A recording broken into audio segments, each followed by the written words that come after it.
வணக்கம். இன்றைய நம்ம விரிவான அலசலுக்கு உங்களை வரவேற்கிறோம். இன்னைக்கு நாம எடுத்துக்கிட்ட புத்தகம் மூஜியோட விடுதலைக்கான ஒரு அழைப்பு, An Invitation to Freedom. இது 2018ல ஆங்கிலத்துல வந்தது. நீங்க நிறைய பேர் கேட்டுக்கிட்டீங்க இந்த புத்தகம் பத்தி முழுசா பேசலான்னு. அதனால அதோட சாரத்தை நாம இன்னைக்கு பார்க்க போறோம். இது பார்க்க சின்ன புக்கு தான். ஆனா இத பத்தி என்ன சொல்றாங்கன்னா, ஒரு வான்வெளி ரத்தனம்னு, சுதந்திரத்துக்கான உங்க சொந்த மினி எமர்ஜென்சி கைடுன்னு சொல்றாங்க. முன்னுரையில என்ன போட்டிருக்குன்னா, ஆயிரக்கணக்கான தேடுறவங்க மனசுல இது ஒரு பெரிய பொரிய பத்த வச்சிருக்குன்னு சொல்றாங்க. அப்படி என்ன இருக்கு இதுல? இதோட நோக்கம் ரொம்ப நேரடியானது. உடனடி சுய கண்டுபிடிப்பு, அதாவது செல்ஃப் ரியலைசேஷன். அதுக்கு ஒரு தெளிவான வழியை தர்றதுதான். நம்மள பலர் என்ன நினைக்கிறோம், ஆன்மீக விழிப்புணர்வுனா ரொம்ப நாள் பயிற்சி, தியானம், படிப்பு இதெல்லாம் செஞ்சாதான் வரும்னு நினைக்கிறோம் இல்லையா? ஆமா, அது ஒரு பொதுவான கருத்து. ஆனா இந்த புத்தகம் கொஞ்சம் வித்தியாசமா முடிவிலிருந்து தொடங்குங்கன்னு சொல்லுது. அது எப்படின்னு கேக்குறீங்களா? சரி, வாங்க அதை விரிவாக பார்க்கலாம். இந்த புத்தகத்தோட அணுகுமுறை அது கொஞ்சம் வித்தியாசமா தோணலாம். வழிகாட்டலோட ஆரம்பத்திலேயே கொஞ்ச நேரத்துக்கு மட்டும் உங்க மனச அப்படியே கொஞ்சம் ஓரமா வைக்க சொல்லுது. அதாவது உங்க யோசனைகள், உங்க நம்பிக்கைகள், கடந்த காலம், எதிர்கால கவலைகள், நிகழ்காலத்தை பத்தின உங்க அபிப்பிராயங்கள், ஆசைகள், ஏன் நீங்க ஒரு தனிப்பட்ட ஆளுங்கிற அந்த உணர்வை கூட எல்லாத்தையும் கொஞ்ச நேரம் தள்ளி வைங்கன்னு சொல்லுது. சரி. எப்படி ஒரு ரூம்குள்ள போறதுக்கு முன்னாடி செருப்பை வெளியே விடுறோமோ அந்த மாதிரி மனசையும் வெளியே விட்டுட்டு வாங்கங்கிற மாதிரி இருக்கு. நோக்கம் என்னன்னா, முழுசா காலியா எந்த ஒரு முன்முடிவும் இல்லாம கிட்டத்தட்ட ஒரு பூஜ்யம் மாதிரி இருக்கிறது. சரி, அப்படி எல்லாத்தையும் தள்ளி வச்சா அந்த காலி நிலையில, அந்த பூஜ்யத்துல என்னதான் மிஞ்சும்? அங்க புதுசா எதையும் உருவாக்கவோ கற்பனை செய்யவோ தேவையில்லை. எது தானாவே இயற்கையாவே மிச்சம் இருக்கோ அதுல சும்மா ஓய்வா இருக்க சொல்லுது இந்த வழிகாட்டல். ஓ, ஓய்வா இருக்கிறது இல்லையா? ஆமா, அந்த நிலையில பாருங்க, யோசனைகள் இல்ல, திட்டங்கள் இல்ல, ஏன் காலம்னே ஒண்ணு இல்ல. கடந்த காலம், எதிர்காலம், ஏன் நிகழ்காலம்ங்கிற எண்ணம் கூட இல்ல. எதையும் ஒப்பிட தேவையில்லை, எதையும் எதிர்பார்க்க தேவையில்லை. நீங்க எந்த வடிவமும் இல்லாதவரா, எந்த வரையறைக்கும் உட்படாதவரா இருக்கீங்க. ஆனா முழுமையா விழிப்போட இங்க இருக்கீங்க. இதுதான் உங்க இயற்கையான நிலைன்னு புத்தகம் சொல்லுது. இயற்கையான நிலை.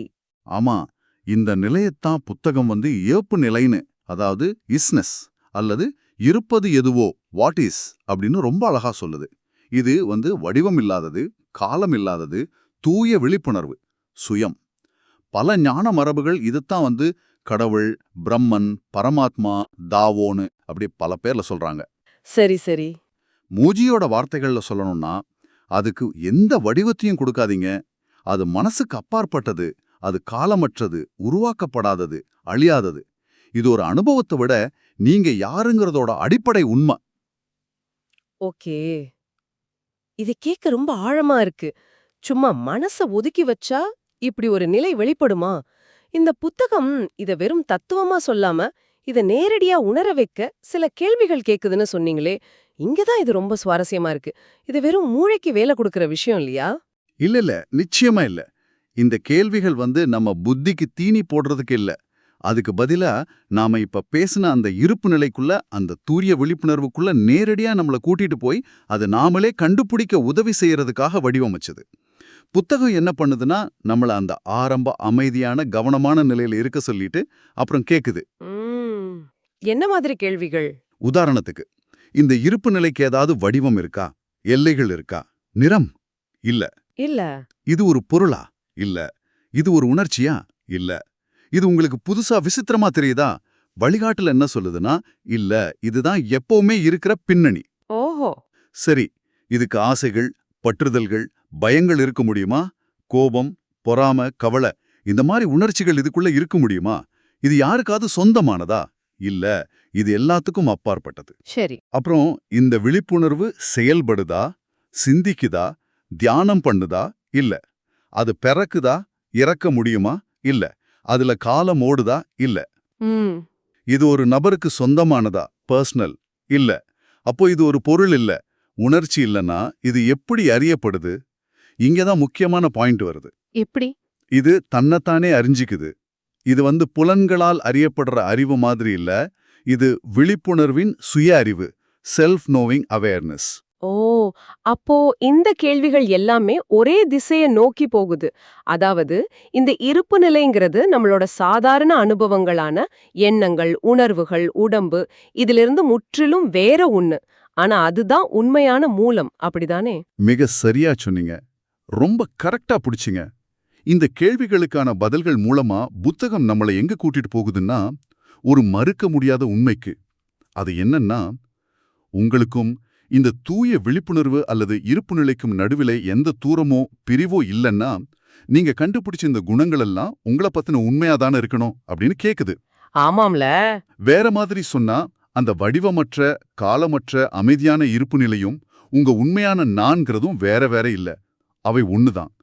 இந்த அறிதல் புலன்களுக்கு அப்பாற்பட்டது. அது இருப்பு நிலைக்குள்ளேயே, இருப்பு நிலையாலேயே நடக்குது. பெரிய படத்துல பார்த்தா, இதுதான் நீ அதுவா இருக்கிறாய். தத் துவம் அசி அப்படின்னு வேதாந்தம் சொல்றதோட நேரடி அனுபவம். வாவ்! இது உண்மையிலே ஒரு ஒரு புரட்சிகரமான பார்வைதான். ரொம்ப நாள் தேடினதுக்கு அப்புறம் கிடைக்கிற பரிசு, இல்ல இப்பவே இருக்கிற உண்மை அப்படின்னு சொல்றது.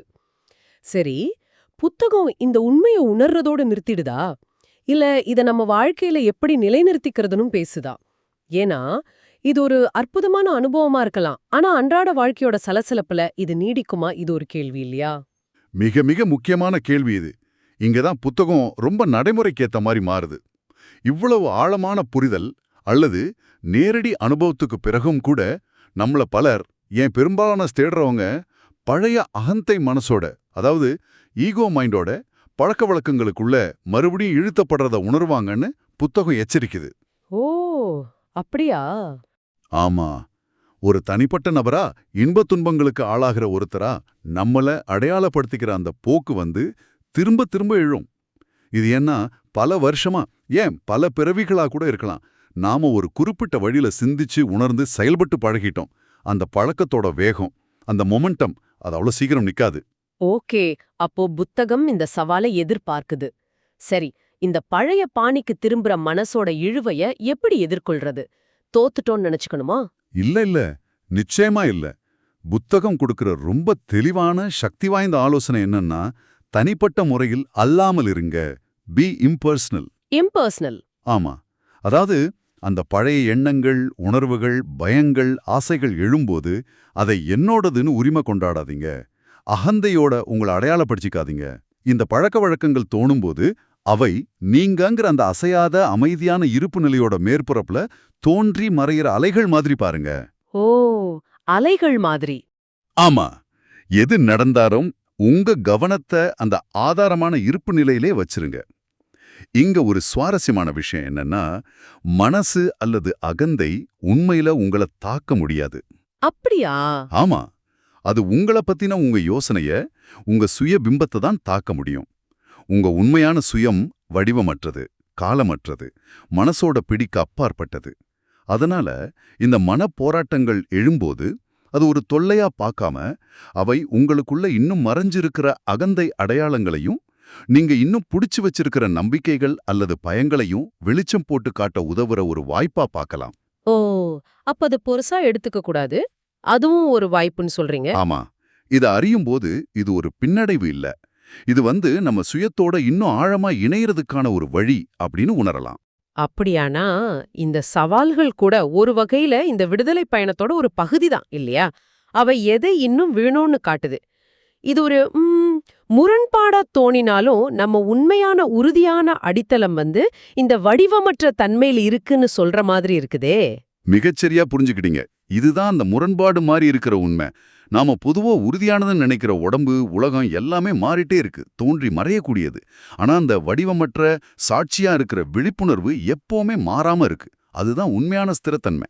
சரி சரி. அதனால வழிகாட்டல் என்ன சொல்லுதுன்னா, இந்த வடிவமற்ற சாட்சியா உங்க உண்மையான நிலையை திரும்ப திரும்ப உறுதிப்படுத்திக்கிட்டே இருங்க. ஒரு கற்பனையான தனிப்பட்ட நான் ஒளிஞ்சிக்கவோ தன்னை நிலைநிறுத்திக்கவோ இடம் இல்லாத வரைக்கும் இதை செய்யணும். கடைசியா புத்தகம் என்ன உறுதி அளிக்குதுன்னா, இந்த நான் வேற மத்ததெல்லாம் வேறங்கிற பிரிவினை உணர்வுங்கிற நீண்ட சோர்வான கனவுல இருந்து முழிச்சு அந்த தூய முழுமையான பேரின்பம் நிறைந்த விழிப்புணர்வுக்குள்ள அந்த மேலான சுயத்துக்குள்ள நுழையும் போது எல்லா விதமான துன்பங்களும் முடிவுக்கு வருது. ஆஹா, இந்த முழு அலசலையும் சுருக்கமா சொன்னா, இந்த புத்தகம்ங்கிறது அடிப்படையில ஒரு நேரடி அழைப்பு.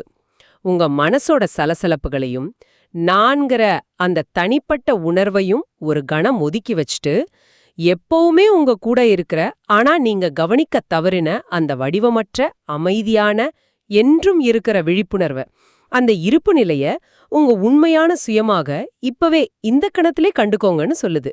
இது வருஷக்கணக்கான பயிற்சிக்கு பின்னாடி வர்ற இலக்கு இல்ல, இது ஒரு உடனடி அங்கீகாரம். ஆம், இதுதான் இதோட மையச் செய்தி. ரொம்ப சரியா சொன்னீங்க.